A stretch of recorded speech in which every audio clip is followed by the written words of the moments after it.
Merci Jésus.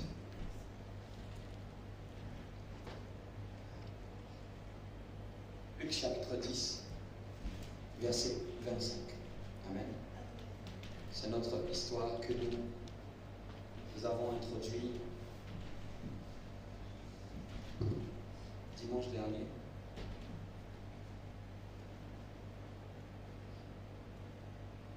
Nous sommes sur notre deuxième point de comment rendre gloire à Dieu en aimant son. Comment rendre gloire à Dieu en aimant son. Je vais lire rapidement, on va gagner du temps. Donc prends ta Bible. Je veux que tu prêtes attention. Que Dieu ouvre ton esprit, ouvre ton cœur à la parole. N'endurcis pas ton cœur. Ne sois pas dur de cœur. Et ne te dis pas, je sais tout ce qui va se dire. Amen. Parce que si aimer le prochain était quelque chose de très clair et fort dans ta vie, tu ne serais pas ici en ce dimanche pour que cela te soit enseigné. C'est-à-dire que d'une manière ou d'une autre, ce message c'est à toi et c'est à moi. Si Dieu permet qu'on puisse le prêcher, c'est que il y a une dimension de ta vie qui doit refléter ce message. Il y a une pratique de ce verset qui doit se voir dans ta vie. Amen.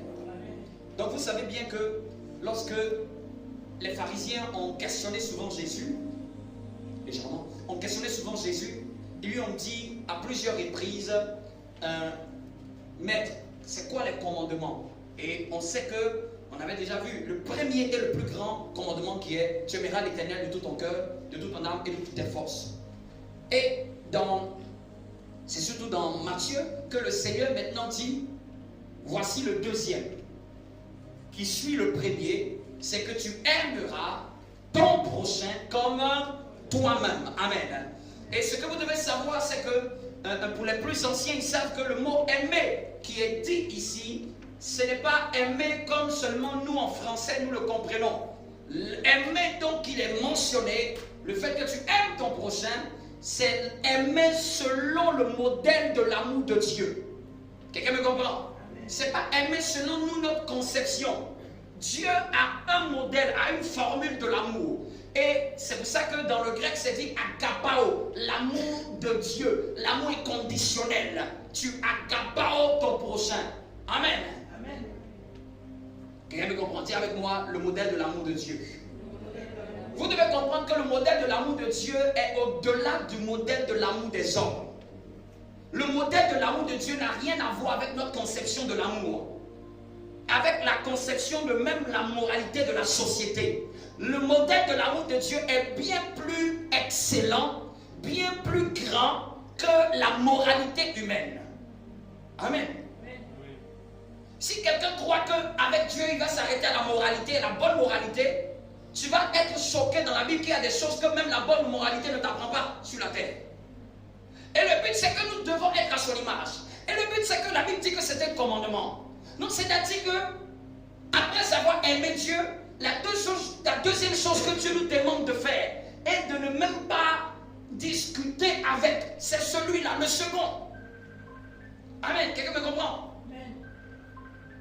Et j'avais déjà dit que quand on dit commandement, c'est-à-dire que on ne peut pas essayer de dribbler ce message. On ne peut pas faire outre. On ne peut pas le mettre à l'écart. Je disais, il y a des choses dans la Bible qui ne sont pas des commandements. Ce n'est écrit dans aucun verset que tu es obligé de parler en langue. Mais tu n'as pas le choix avec le commandement d'aimer. C'est-à-dire que quand on monte, quand on descend, vous me comprenez? Sachez différencier des choses qui sont des commandements qui ne peuvent pas bouger, des colonnes de la foi, et des choses qui viennent en supplément. Quelqu'un me comprend? Quelqu'un peut dire non, il peut être en train de débattre. Est-ce que la femme se voile pas selon la théologie? Ça, c'est pas un commandement. Amen. Mais aimer son prochain, c'est un commandement. C'est-à-dire que vous ne pouvez pas vouloir faire les autres choses sans d'abord avoir déjà fait ça. Et aujourd'hui, dans la foi chrétienne, on veut On est plus attardé sur les détails de l'évangile que sur les éléments primaires qui font l'évangile. On est plus, regardez, vous avez déjà vu des gens débattre sur ces genres de thèmes. Les gens ne débattent pas dessus. Ce qui fait partie de la base même qui fait que tu es sauvé là, c'est ça. Ce qui fait que Dieu apprécie ta vie là, c'est ça. Mais on débat sur des choses futiles. En d'autres thèmes, c'est parce que les gens ont perdu de vue les essentiels. Et c'est pour ça qu'on va dans le détail. Parce que même quand on va expliquer 100 000 fois que monsieur, voici comment tu dois traiter ta femme, s'il comprenait déjà aimer son prochain, tu as besoin de lui enseigner quoi d'autre encore? En réalité, tu as besoin de lui faire 50 manières d'aimer sa femme comment? Vous me comprenez? Tu as besoin de lui dire à la femme 50 manières, la manière dont tu vas gérer ton mari. Tu vas dire ça comment? Parce que si elle comprenait déjà que c'est un commandement, c'est un ordre. Un commandement, c'est un ordre. C'est-à-dire que je te commande. Je t'oblige. Si tu veux la vie, voici. Amen. Et c'est ce que l'apôtre Paul même avait compris. Et qu'il disait que quand tu aimes ton prochain, tu ne peux pas vouloir son mal. Quand tu aimes ton prochain, même le tuer là, tu ne le feras pas. Non, on n'a pas besoin d'aller dans tu ne tueras point. On n'a pas besoin d'aller dans les détails. Parce que si la base est respectée, tout le reste suit. Dans une maison, si les fondations ne sont pas bonnes, tout le reste va se détruire. Je te voisin, est-ce que tu savais que c'était un ordre de Dieu? Oui, souvent on oublie, on connaît ce verset, mais ce verset fait partie des ordonnances. C'est un ordre. C'est un ordre. Dis à ton voisin, est-ce que tu sais que c'est un ordre que tu aimes ton prochain? Au fait, tu n'as dit à ton voisin, tu n'as pas le choix. Si tu veux être chrétien, tu n'as pas le choix. Tu n'as pas le choix. Dis à ton voisin, est-ce que c'est clair? Dis à ton voisin, tout le reste là, moi je ne sais pas tout le reste, mais ça, si tu ne le fais pas, tu n'as pas le choix. Tu n'as pas le choix. Tu n'arrives pas à faire ces deux-là, tu n'as pas le choix. C'est que laisse tomber la foi chrétienne. Laisse tomber cette histoire de Dieu.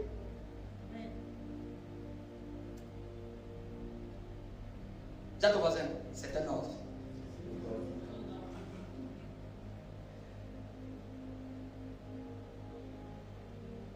Dis à ton voisin, commandement. Est-ce que quelqu'un me suit? Je veux que cela entre dans nos cœurs. Et que quelqu'un commence à réaliser, attends, donc c'est un commandement. Et c'est un commandement. C'est un ordre. C'est quelque chose qui ne peut pas déroger. C'est quelque chose qu'on ne peut pas modifier. C'est quelque chose dont on ne peut pas tricher avec. C'est sur cette chose que Dieu va m'observer. C'est quelque chose que Dieu pourra me reprocher. C'est quelque chose qui pourra m'empêcher même d'entrer dans certaines grâces. Ces genres de choses là, quand Dieu te dit commandement, ça dit que ça peut être ça qui peut faire en sorte que Dieu même peut te regarder et te dire je ne suis pas encore satisfait. Dis à ton voisin, c'est un ordre. En tout cas, pour celui qui veut marcher avec Dieu, pour celui qui dit Seigneur, je te donne ma vie, je veux que tu sois mon Seigneur. Parce que souvent, comprenons les phrases que nous disons, hein. Mon sauveur et mon Seigneur. Sauveur, là, souvent les gens acceptent ça facilement. Parce que c'est pas vrai qu'ils sont là à la croix. Comme on n'est pas là à la croix, on accepte Seigneur mon sauveur. Parce que c'est lui qui a payé le prix à la croix pour que nous soyons sauvés. Et facilement, et comme on sait qu'on n'a pas besoin de faire des actions pour que nous soyons sauvés, on a juste besoin de l'accepter comme étant lui qui a payé ma rançon. C'est comme si moi je te dis, il a payé déjà ton université aux États-Unis, je dis, il a payé tous tes frais. Tu me dis oui ou tu me dis non. Il y a quoi comme effort dedans? Tu me dis oui, c'est pour toi. Tu me dis non, je ne te donne pas. Mais l'effort là, c'est pas toi qui le fais. Toi tu dis seulement, tu acceptes. Amen. Tiens, ton voisin, tu n'accepterais pas une telle opportunité. Amen. Donc souvent le Seigneur sauveur, là, tout le monde l'accepte vite. Hein? Maintenant, et mon Seigneur, la partie sauveur, tout le monde l'accepte vite. Maintenant, il y a la partie qui dit, tu es maintenant mon Seigneur.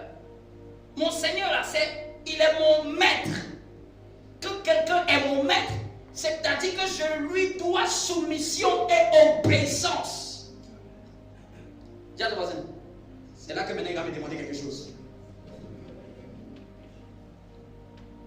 Je lui dois soumission et obéissance.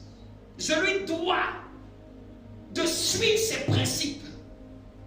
Ou même quand quelqu'un dit je veux être disciple de Jésus, c'est-à-dire que je veux suivre la discipline de Jésus. Je veux suivre sa discipline. Je veux suivre son mode de vie. Je veux suivre sa philosophie. Je veux suivre son message. Je veux suivre ses valeurs. Je veux suivre ses principes. Je veux suivre sa manière de voir. Je veux suivre sa manière de gérer certaines situations. Je veux suivre son caractère. Je vais moi me renier pour prendre son caractère. Dis à ton voisin, c'est ça notre challenge. Donc nous avons lu cette histoire à partir du verset 25. On dit un docteur de la loi se leva et dit à Jésus pour l'éprouver, maître, que dois-je faire pour hériter de la vie éternelle? Jésus lui dit, qu'est-il écrit dans la loi? Qui lis-tu? Amen. Il répondit, tu aimeras le Seigneur ton Dieu de tout ton cœur, de toute ton âme et de toute ta force et de toute ta pensée et ton prochain comme toi-même. Amen. Et verset 28, Jésus dit, tu as bien répondu. Lui dit Jésus, fais cela et tu vivras. Mais lui, voulant se justifier, dit à Jésus, et qui est mon prochain? Si cet homme a posé qui est mon prochain, c'est que la notion était ambiguë. Parce que les Juifs en général ne parlent pas aux étrangers. Dans le contexte historique, les Juifs ne parlent pas avec les étrangers. Donc quand il entend un tel verset, il veut que Jésus puisse mettre fin à un débat. Au fait, c'est entre nous on doit se gérer, ou bien même les gens qu'on ne connaît pas. De manière simple, de manière terre à terre. Il faut nous dire qui est notre prochain. Parce que souvent il y a des gens qui se disent que c'est entre nous. Et c'est là que Jésus prend maintenant cette histoire pour lui dire au fait que ça n'a rien à voir avec une histoire de clivage, de communautarisme. Parce que l'homme dont il parle là, il n'a même pas défini qui il était. Si Jésus fait exprès de ne pas définir cet homme, vous connaissez cette histoire. Amen. Si cet homme, il dit un homme quitta de Jérusalem à Jéricho, Jésus n'a rien donné sur son identité. Donc Jésus est en train de dire, c'est une personne neutre. C'est une personne qui n'a pas forcément une appartenance avec nous. C'est une personne qui n'a pas forcément la même communauté que nous. C'est une personne qui n'a pas forcément la même culture que nous. Parce que les autres personnes, il les a décrits. Il a dit un sacrificateur, il a dit un lévite et il a dit un samaritain. Pourquoi Jésus, pour les 4 personnes, peut donner des qualificatifs et pour la première personne ne donne rien?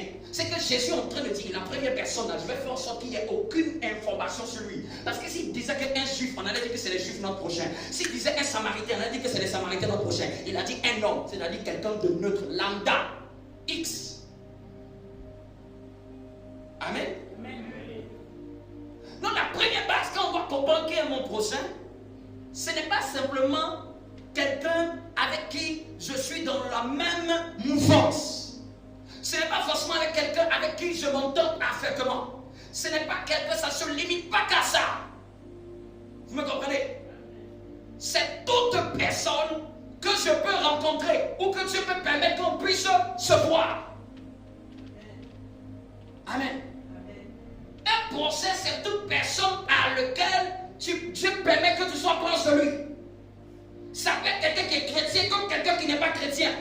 Ça peut être quelqu'un de ton église comme quelqu'un qui n'est pas de ton église. Ça peut être quelqu'un de ta famille comme quelqu'un qui n'est pas de ta famille. Ça peut être une amie de l'église comme quelqu'un qui n'est pas une amie de ton église. Ça peut être quelqu'un avec qui tu as de l'affinité comme quelqu'un avec qui tu n'as pas d'affinité. Mais dès que c'est une personne dont tu es entré dans son périmètre, tu deviens son prochain. Ça peut être quelqu'un que tu aimes comme quelqu'un que tu n'aimes pas. Quelqu'un que tu connais comme quelqu'un que tu ne connais pas. Et la plupart du temps, il est très facile d'aider et de répondre à l'amour de quelqu'un qu'on connaît, avec qui on a déjà un parcours. L'autre pan de ce que Dieu veut que nous développons, c'est même avec celui avec qui on n'a pas la même mentalité. On n'a pas la même manière de voir. Il n'a pas dit d'aimer le prochain quand celui-ci te fait du bien. Il n'a pas dit d'aimer le prochain quand celui-ci est gentil avec toi. Il a dit tu aimeras ton prochain comme toi-même, point barre. Il n'a pas dit que tu aimeras ton prochain quand celui-là va te lancer des fleurs. Il n'a pas dit que tu aimeras ton prochain quand celui-là va te bien te parler. Il n'a pas dit que tu aimeras ton prochain quand celui-là va s'intéresser à toi. Le prochain même peut ne pas s'intéresser à toi. Mais c'est toi la personne qui est son prochain qui va devoir l'aimer comme toi-même. Acclame bien Dieu. Il n'a pas dit que ton prochain là va être gentil avec toi. Il n'a pas dit que ton prochain là est d'abord posé une action à ton égard. Mais pas de celui qui est mature là. Celui qui dit qu'il connaît Dieu parmi les deux là. C'est lui qui va devoir le démontrer. Oui. Non, à mon tour, il n'a rien fait. Et que vous devez être pareil. C'est que vous devez être pareil. Parce que toi, tu dis à son tour, il n'a rien fait. Non, tu estimes que toi aussi, comme il n'a rien fait à ton tour, tu estimes que tu ne vas pas faire. Dis à ton voisin, peu importe ta prière, vous avez le même niveau. Ce que tu lui reproches, c'est ce que tu es aussi. Dieu veut que quand même à ton tour, il n'a pas fait. Et puis tu fais comme toi, tu aurais voulu qu'on te fasse. Montre-lui pour qu'il puisse apprendre. Il est temps qu'on élève le niveau. Dis à ton voisin, il est temps qu'on élève le niveau. Dis à ton voisin, il est temps qu'on élève le niveau spirituel. Je veux dire, Dieu nous attend à ce niveau, nous n'avons pas aidé. Parce que le monde veut voir cette dimension de Dieu. Le monde veut le voir. Le monde veut voir des fils de lumière. Le monde veut voir des enfants de lumière. Le monde veut voir ceux qui disent qu'ils connaissent Dieu. Dieu va se voir au travers de notre vie. Il ne va pas se voir au travers de nos prières seulement. Les autres vont le voir dans nos rapports avec eux. Les autres vont pouvoir témoigner qu'il y a un Dieu qui existe. Regardez Daniel au milieu d'un peuple hostile. Mais c'est eux qui ont témoigné la grandeur du Dieu de Daniel. Regardez Joseph au milieu d'un peuple hostile. C'est eux qui ont témoigné la grandeur du Dieu de Joseph. Amen. Dis avec moi, qui est mon prochain?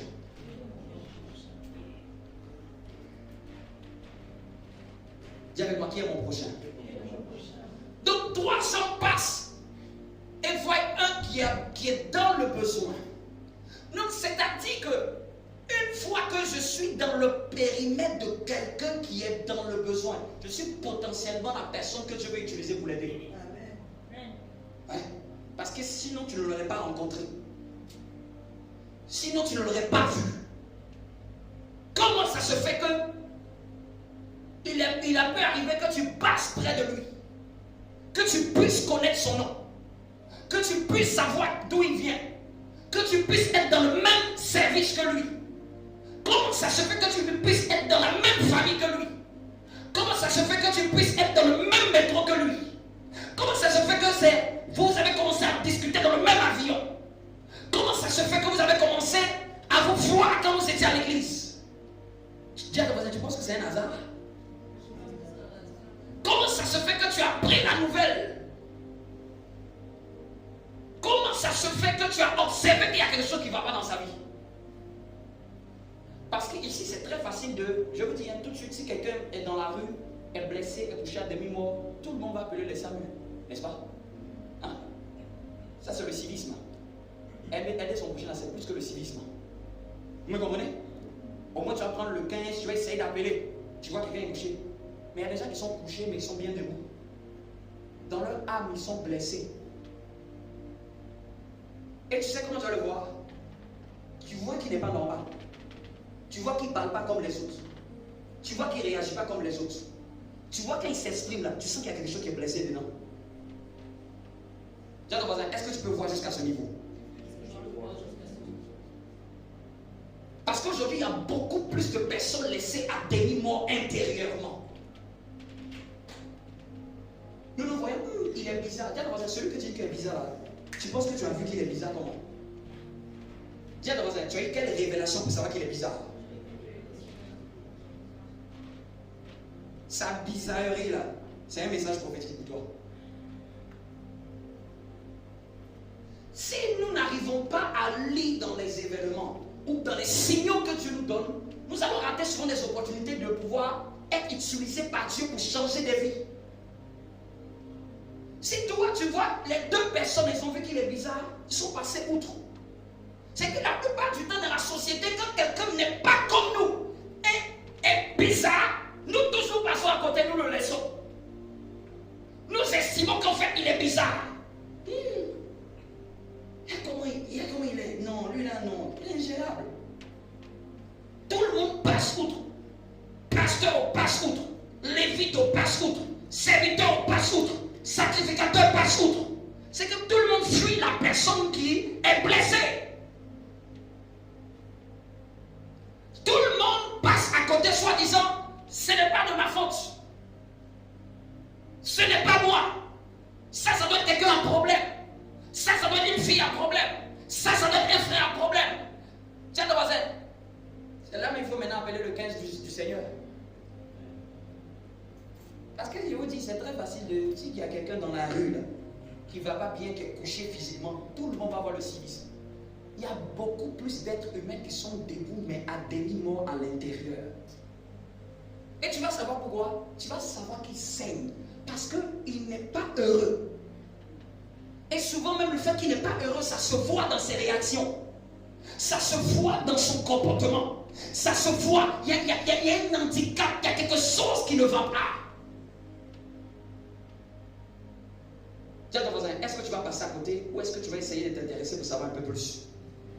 Parce que le problème c'est que si ne voulez pas vous laisser utiliser par Dieu, vous ratez une opportunité d'être élevé par Dieu. Si vous aimez la facilité dans le Seigneur, vous ratez des opportunités pour que Dieu vous élève. Vous ratez des opportunités pour que Dieu puisse se souvenir de vous dans une situation. Si vous aimez seulement les personnes faciles avec qui on s'entend là, vous allez rater des opportunités de libérer des grâces et des dons dans vos vies. Il y a des grâces de Dieu qui vont se déployer dans ta vie quand tu auras voulu t'occuper et de regarder de plus près. Parce que regardez bien à partir du verset. Regardons verset 31. Verset 31. Regardez bien. Prends ta Bible, s'il te plaît. 31. S'il te plaît, ouvre ton cœur. Un sacrificateur qui par hasard descendait par le même chemin, ayant vu cet homme passer outre, il a vu, il est passé à côté. Il a vu la condition de cette personne. Il a vu le cas de cette personne. Il a vu le malheur de cette personne. Il a vu la détresse de cette personne. Il a vu la peine. Il a vu ce qui est blessé dans l'âme de cette personne. Il a vu ce qui s'est passé. Mais il est passé à côté. Un Lévite, verset 32, qui arriva aussi dans ce lieu, l'ayant su, l'ayant vu aussi, passa outre. Ce n'est pas parce qu'ils n'ont pas vu. Ils ont bien vu. Mais ils sont passés outre. Mais un Samaritain, verset 33. Mais un Samaritain, dis avec moi un Samaritain. Ah, que Dieu bénisse les Samaritains spirituels. Amen. Mais un Samaritain qui voyageait, étant venu là, fut ému de compassion lorsqu'il le vit. Lorsqu'il le vit, regardez l'attitude qu'il a eue. Tu ne peux pas aider ton prochain si tu n'es pas quelqu'un qui a un cœur de compassion. Si tu es quelqu'un qui a un cœur dur, tu y as des gens, tu ne pourras jamais les aider. Genre, si ton cœur est dur, fermé, c'est quelqu'un qui ne peut pas au moins essayer de regarder qu'est-ce qui fait que la personne traverse ça. Qu'est-ce qui fait que la personne est comme ça. Amen. Qu'est-ce qui fait que cela lui est arrivé. Tiens, ton voisin, un peu de compassion. Tiens, ton voisin, pourquoi tu dis comme ça? Le déclic du Samaritain, là, c'est son cœur. Il a eu de la compassion. Dans notre version, la Bible dit qu'il a pris pitié de la situation. Dimanche dernier, je disais que pour pouvoir aider quelqu'un, il ne faut pas avoir d'arrière-pensée. Et s'il n'a pas d'arrière-pensée, tu as plus de la compassion. Je vous donne le secret. Le secret pour aider les gens, même les gens que même, c'est que tu dois les aider, mais lui-même, il n'est même pas conscient que tu es en train de l'aider. En fait, si tu n'as pas de compassion, tu vas laisser tomber. Compassion, c'est-à-dire que tu compatis à ce qu'il vit. Tu te mets à sa place, tu dis, hey, si c'était moi, non, je n'aurais pas aimé être dans cette condition.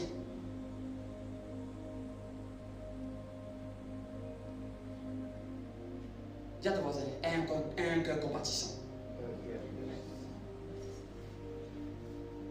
Nous devons chercher Dieu pour que Dieu nous donne un cœur compatissant envers les autres. Sinon, c'est un aveuglement. On va croire qu'on est spirituel, mais en fait, on ne l'est pas. On va croire que c'est bon, comme je vais à l'église, je prie, je paye ma dîme, c'est que c'est bon. Non, non, non, non, non, non, non. Il y a un second commandement. Tu dois avoir de la compassion. Et tu dois demander à Dieu, donne-moi un cœur pour aimer les gens. Ne pense pas que tu vas t'asseoir comme ça le matin, puis un coup comme ça. Ah, le cœur compatissant. Toi-même, tu veux que Dieu te donne un cœur compatissant. Est-ce que toi-même, c'est ce que tu veux? Voilà, c'est ça la question. Est-ce que même c'est ce que tu veux? Est-ce que c'est dans tes sujets de prière? Parce que si tu ne le veux pas, comment Dieu va te donner ce cœur?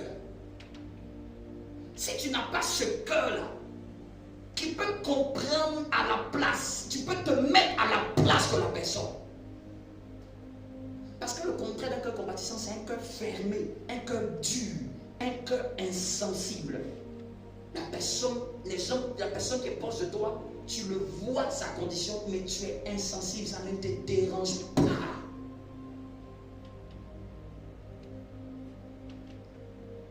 Donc tu peux noter, il faut que je cherche Dieu pour que Dieu me donne un cœur de compassion.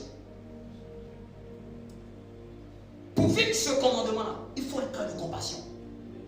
Si tu n'as pas un cœur de compassion, tu vas laisser tomber. Tu vas commencer même, tu vas t'arrêter. Tu vas vouloir l'aider, tu vas dire, ah, regarde même sa manière, même d'ailleurs, même je laisse, c'est bon. Comme les Ivoiriens me disent, c'est bon, c'est bon, c'est bon. Mais quand tu dis c'est bon, en fait, c'est pas dans le bon côté. Hein. C'est bon, c'est genre, j'arrête. Je stoppe. Amen. On dit c'est bon, mais c'est pas bon. Lorsqu'il le vit, fut ému de compassion, fut ému. C'est que quand lui il est passé, hey.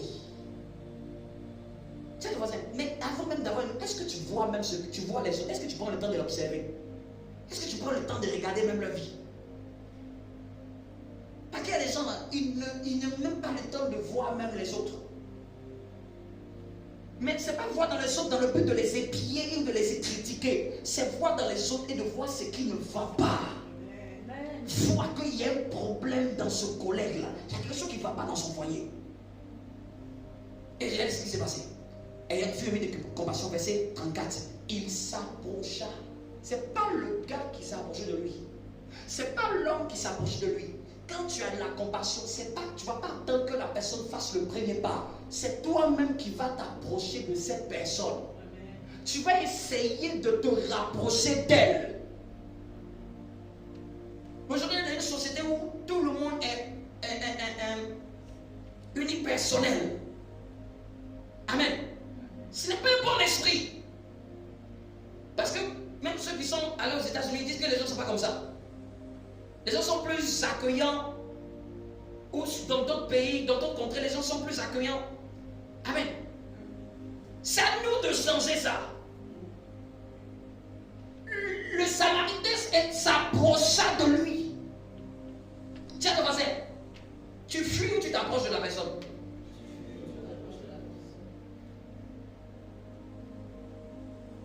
Non, il ne s'est pas approché de moi. Le Samaritain était pas en train de conduire quelque chose. Non, mais lui là, je ne le connais pas. Le Samaritain ne le connaissait pas. Ne pensez pas que ça va vous arriver avec les gens que vous connaissez. Hein. Ça va vous arriver avec les gens que vous n'avez aucune historique familiale. Et Dieu va t'observer. Ça va arriver même avec même quelqu'un, quand tu vois même son attitude là, ça t'énerve.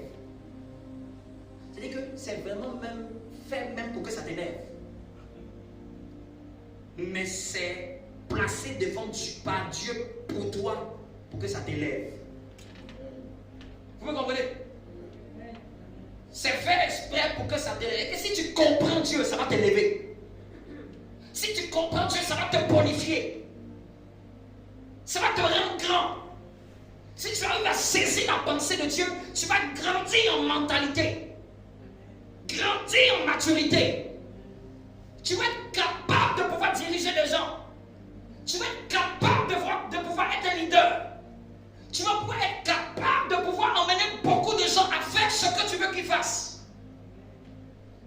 Tout le monde veut être grand. grandeur. La grandeur chez Dieu commence dans l'anonymat. Il n'y avait aucun reporter, il n'y avait pas de Facebook là-bas. Il n'y avait pas de TikTok, il n'y avait rien. Souvent même tu vas le faire, personne ne va dire quelque que ce soit. Même merci, il n'y en aura pas. Toi qui aimes faire pour qu'on me dise non, pasteur, tu as vu, j'ai fait. Tu n'as pas encore fait. Parce que si tu avais fait, tu n'aurais pas parlé. Ça t'aurait tellement coûté que parler, tu n'aurais pas parlé.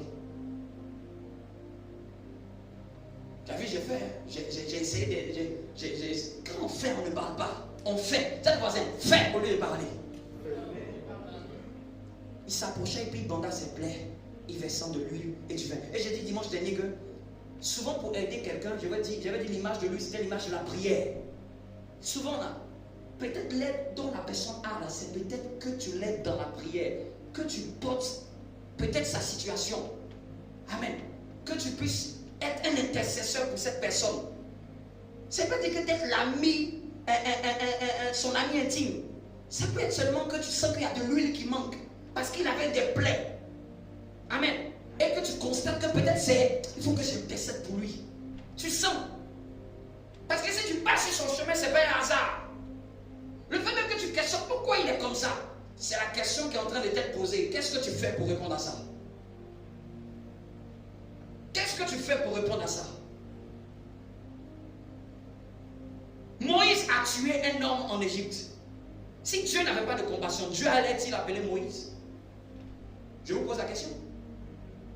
Dieu allait-il appeler Moïse? Moïse a tué un Égyptien. Si ce n'est pas la compassion de Dieu qui peut élever un homme comme ça.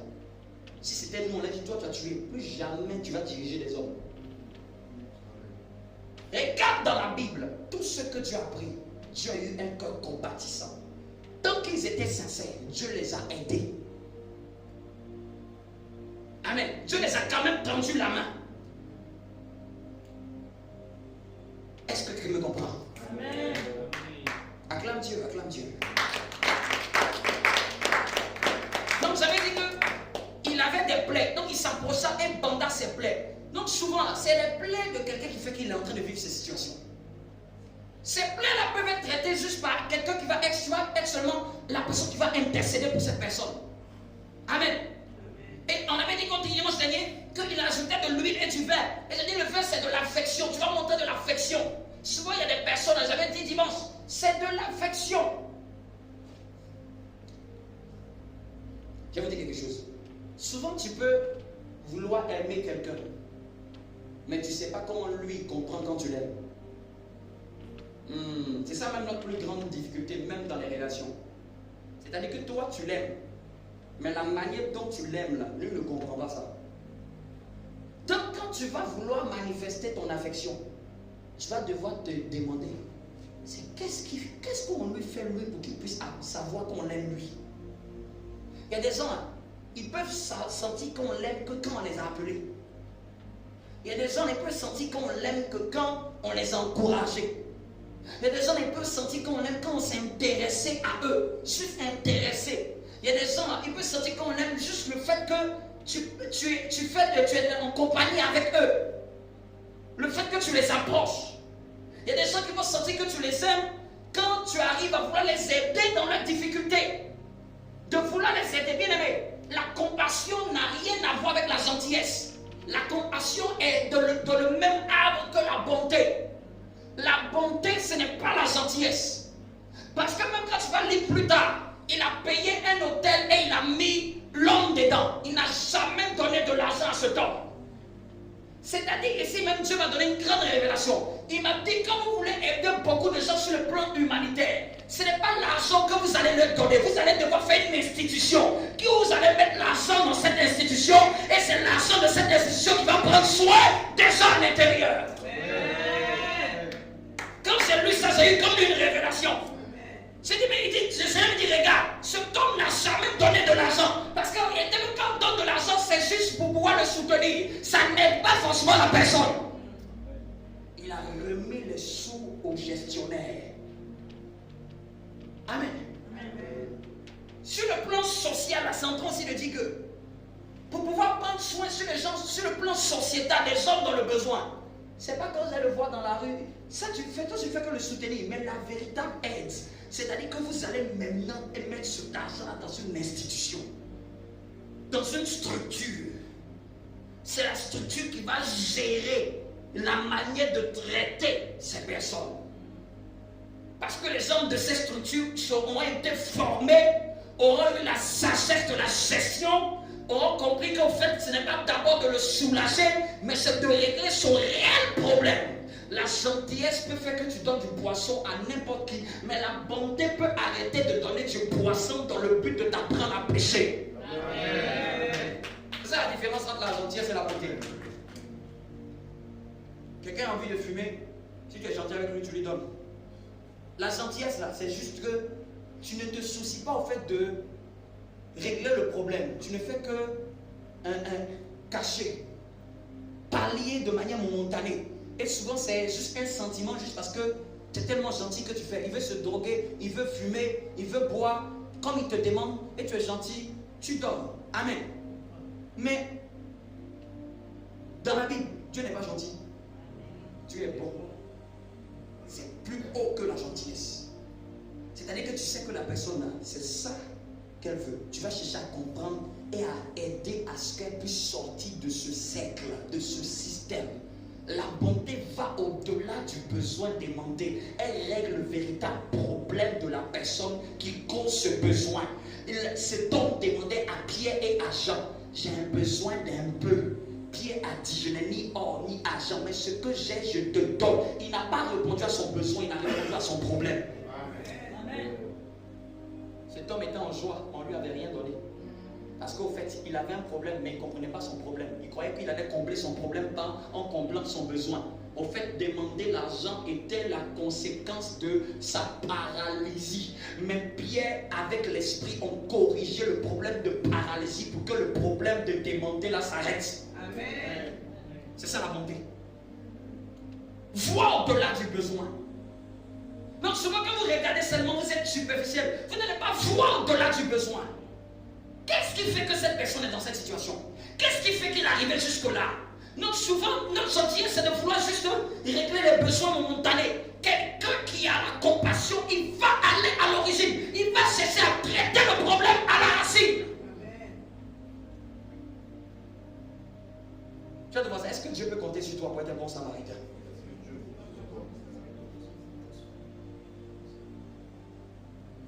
Donc il a fait deux substances, son huile et son vin. Un homme qui intercède, qui peut porter quelqu'un en prière. Tiens, ton voisin, cette année, tu as porté qui plus en prière? Quelqu'un qui, mais je n'ai pas dit quelqu'un qui tu t'entends, quelqu'un avec qui, quand tu le vois, tu dis, il faut que je prie pour cette personne, sinon ça risque de le détruire. Amen.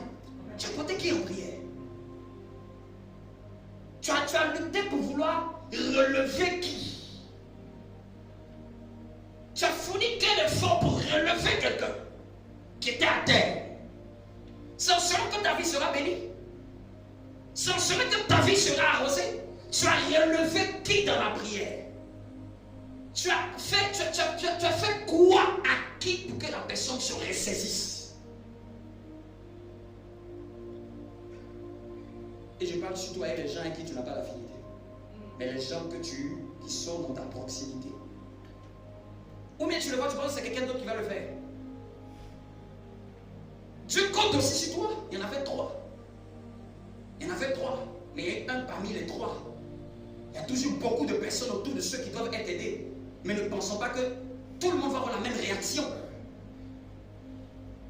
Tu sauras que si c'est ton prochain, quand tu vas passer à côté de lui, et que quand il va pas, tu vas passer à côté de lui, quand tu vas voir sa condition, et que sa condition va te déranger.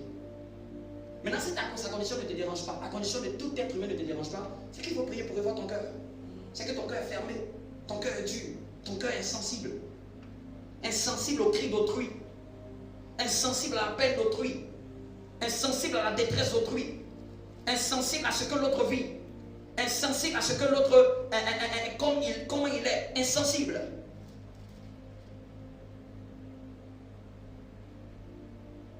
Viens te voir, c'est qui ton prochain?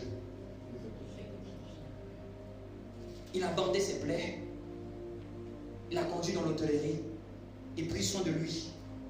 Amen. Et quand on va vers la fin, Jésus lui dit, Il dit, c'est verset 37, c'est celui qui a exercé miséricorde envers lui. Donc lui-même, il a répondu à qui était le prochain. C'est lui qui a exercé miséricorde. Il faut beaucoup de miséricorde pour aider les gens. En d'autres termes, les dons pour aider les autres, ce n'est pas la prophétie seulement. Les dons pour aider les autres, ce n'est pas la prédication. Les dons pour aider les autres, il faut avoir un cœur compatissant et un cœur miséricordieux.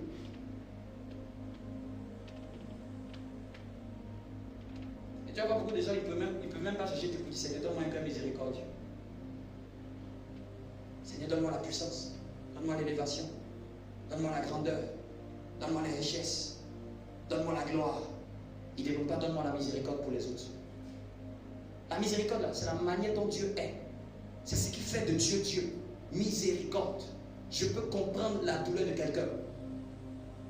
Je ne vais pas chercher, peut-être même c'est lui-même qui s'est créé les problèmes pour être dedans, mais au moins j'ai de la miséricorde. Amen. On n'a pas miséricorde uniquement quand la personne, c'est un malheur qui lui est arrivé. La personne même peut elle-même s'est débrouillée et elle est tombée. Dis-moi, quelqu'un à table, sa chaise glisse, il est tombé, il n'a pas fait exprès, il est tombé. Tu vas dire que c'est bien fait pour toi? Amen. Quand on a la miséricorde, on ne dit pas que c'est bien fait pour toi. Même quand je sais que c'est la personne elle-même qui a cherché ce qu'elle trouve. Mais tu vas avoir plus de compassion. Vous me comprenez? C'est en cela que nous allons montrer notre Dieu. C'est lui-même qui est quitté de Jérusalem, qui est allé à Jéricho. Qui l'a envoyé? Qui l'a envoyé? Peut-être il est parti la nuit. Peut-être il n'est pas été sur ses gardes. Quelqu'un dirait, mais c'est bien fait pour toi. On dirait qu'il est parti la journée, tu pars la nuit. Mais c'est déjà arrivé, tu veux faire quoi? C'est déjà arrivé, tu veux faire quoi? Tu vas l'enterrer dans cette situation-là. Tout ce que tu peux faire, c'est d'essayer de le relever. Tu ne vas pas l'enterrer dans cette situation. Peut-être c'est lui-même qui a créé sa propre chute. Mais si je le trouve à terre, est-ce que je vais le juger pour dire c'est bien fait pour toi? Il fallait m'écouter, il fallait nous écouter. Souvent nous les chrétiens nous sommes comme ça. Nous c'est même nous dire aux autres, tu vois, je t'avais dit. C'est déjà arrivé, tu veux faire quoi? Tu ne peux que le relever. Amen. Tu ne peux que le relever. Tu ne peux que le relever. S'il ne veut pas, tu essayes encore. Il ne veut pas, tu essayes encore. Amen. L'amour est plus fort que la haine. Quelqu'un de haineux, si tu vis avec l'amour, en fait, l'amour fond devant lui. L'amour est plus fort que la haine. Tenons-nous debout, s'il vous plaît. L'amour est plus fort que la haine. Est-ce qu'on le sait? Amen. La Bible dit que même l'amour couvre une multitude de fautes. C'est-à-dire que la personne a fauté. Mais par l'amour, là, il peut avoir une restauration. Souvent, ne laissez pas Satan être la personne qui va détruire ce que tu as commencé dans la vie de la personne. Vous savez, quand tu n'as pas un cœur miséricordieux, il y a des personnes qui risquent de ne pas pouvoir aider. Parce qu'au fait, tu vas dire que non, c'est à moi, je peux supporter jusqu'à ce point, mais pas à ce niveau. C'est que tu es en train de dire que ton cœur n'est pas large. Tu vas toucher beaucoup plus de personnes si ton cœur est large. C'est-à-dire que même le cas le plus bizarre, un pasteur donnait le témoignage. Il dit qu'un jour, lui et sa femme, ils ont accouché. Vous savez ce qu'on a donné à l'accouchement? Les habits avaient pipi dedans. Habits avec l'odeur du pipi des enfants. C'est fait exprès pour donner au pasteur. Tiens, pour te montrer que toi, là, tu vas voir. Je fais exprès pour l'insulter, quoi. Les cadeaux bien emballés, hein. Mais c'est les habits que les enfants ont déjà portés. Il y avait l'odeur de pipi dedans. Ça n'a même pas été nettoyé, lavé, mangé, donné. Et la personne était dans son église. La personne est un des maintenant des piliers de son église. Tiens, c'était toi. Tu allais garder rancune pour l'éternité. Vous comprenez? Il rendait le témoignage que il disait qu'il y avait des groupes d'associations dans l'église qui ne faisaient que critiquer sa femme, critiquer, insulter, faire le clivage. C'est-à-dire qu'elle sait et eux ils savent que ce groupe-là, ils ne font que ça. Ils ne veulent pas quitter l'église. À chaque fois, regarde ce qu'elle a apporté, ce qu'elle a fait. Vous savez quoi? tous ces groupes de femmes-là sont les bonnes filles de la maman. Parce que son cœur a fait que l'esprit de critique, elle va briser ça. Elle les a tellement montré de la compassion, tellement montré de l'intérêt, que finalement, elle dit, non, maman, t'aimes même. Non, on ne sait même pas pourquoi maman a fait ça. C'est elle maintenant qui dit, si vous avez touché à l'amour, vous allez voir. C'est comme par exemple même les gens de certaines banlieues. Tu les vois haineux, mon chien. Mais en fait, ceux qui vont s'intéresser à eux, en fait, vous allez voir qu'ils vont devenir des amis. Ils vont même être ceux-mêmes qui seront prêts à se décacasser. Pourquoi? Parce qu'il a vu que tu as montré de l'attention. Tu as eu de l'intérêt. Non, même tout mauvais comportement même de quelqu'un, c'est le signe que lui-même est blessé. Et souvent, il ne se rend pas compte. Et il verse son sang sur les autres. Mais toi qui es le docteur, toi qui estimes que Dieu t'a touché, il faut avoir la maturité de laisser le sang à te salir, te nettoyer, mais pour aller soigner sa plaie. Quel est ce médecin qui dit, pourquoi tu saignes beaucoup comme ça? Tu vas me salir ma blouse. Tu ne salis pas ma blouse. C'est que tu n'es pas fait pour être médecin. C'est que va ailleurs. Autrement, les pasteurs, ils veulent s'occuper des gens. Non, si ton cœur n'est pas là, il y a un sang même d'âme que Dieu ne te donnera jamais. Il va dire, ça là, toi-même tu as dit que ça c'est pas pour toi. Toute catégorie. Est-ce que ton cœur peut être large? Prie pour ton cœur. Demande un cœur compatissant. C'est le sujet de prier pour ce mois qui se lève. Un cœur miséricordieux. N'est pas un cœur dur. Si tu passes sur son chemin, si tu es près de cette personne, si tu es proche de cette personne, ce n'est pas un hasard. Ne vis pas ta vie en étant avoir un orgueil personnel. On est trop imbu. Je vous dis, il y a des dons qui vont sortir de vous quand vous allez commencer à vous intéresser auprès des autres. Les vies ne brillent pas parce que les gens sont trop unipersonnels. Décide de faire les choses de tes intérêts. Tu vas voir tes talents se déployer. Désire faire des projets pour les autres. Désire faire des activités pour les autres. Désire faire des choses qui vont changer et régler les problèmes des autres. Tu vas voir que les gens vont pointer les regards sur toi. Désire faire des entreprises qui vont régler le problème des gens. Les gens me disent, je veux entreprendre. Si tu veux entreprendre à cause de l'argent, cesse à entreprendre pour régler le problème des gens. Les gens ont des difficultés, les gens ont des problèmes. Ça peut être de plusieurs catégories. Mais ta solution là, ça va venir les soulager. Ça va venir pallier à un problème. Ça peut être peu importe le domaine. Mais si c'est d'abord l'argent que les gens cherchent, je veux me faire de l'argent, je veux me faire de l'argent. Mais au départ, ce n'est pas dans le but de pouvoir régler des problèmes. Est-ce que tu veux régler le problème des autres entreprises? Dieu ne l'est pas celui qui s'intéresse pas aux autres. Les gens ils veulent seulement facturer, prendre sur les autres entreprises. Mais quel service ils apportent à l'entreprise? Quelle aide ils apportent? Qu'est-ce qu'ils regardent dans l'entreprise pour dire ça ne va pas? Je vais vous amener à corriger ça. On est toujours prompt à savoir, ça ne va pas, ça ne va pas, ça ne va pas. Mais est-ce que nous avons le cœur de compassion pour aller apporter la solution? Tes dons vont se révéler comme ça. Tes grâces vont se révéler comme ça. Sans cela que tu seras fils de ton père, fille de ton père. Sans cela que le monde va voir ta lumière. On ne met pas la lumière pour la mettre sous un lit. Il est temps qu'on sorte de cette chrétienté. Et c'est pour ça que je dis, à partir de là, une autre association sociale que nous allons mettre sur pied. Il faut qu'on fasse d'elle une association gigantesque qui touche le monde et qui impacte les nations. Ça ne dépend pas d'abord que quelqu'un finance, ça dépend de le cœur. C'est-à-dire que quand nous allons vouloir aider les gens, nous allons vouloir prendre soin, c'est nous-mêmes qui allons faire la chose.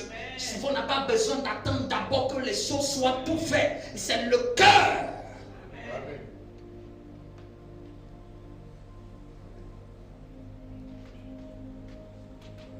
Même dans la Bible, on dit quand tu partais récolter et que dans la récolte, par exemple, il récoltait le maïs sous le blé. Quand il récolte le maïs sous le blé, si le maïs tombe, Dieu dit, tu vois que c'est tombé, là, ne prends plus. Quelqu'un d'autre doit glaner ça. C'est un principe biblique. En d'autres termes, Dieu n'a jamais voulu que notre vie arrose seulement la nôtre. Donc quand Israël prend le maïs là, s'il y a 10 maïs qui sont tombés, c'est interdit de prendre. Il dit, il y a le pauvre et le malheureux qui doivent manger ça. C'est-à-dire que Dieu a obligé. Et ça, c'est une autre forme d'action, une autre forme même de moyen où notre argent doit aller. Un cœur compatissant. Prie pour ton cœur pendant que nous préparons la Sainte Seine.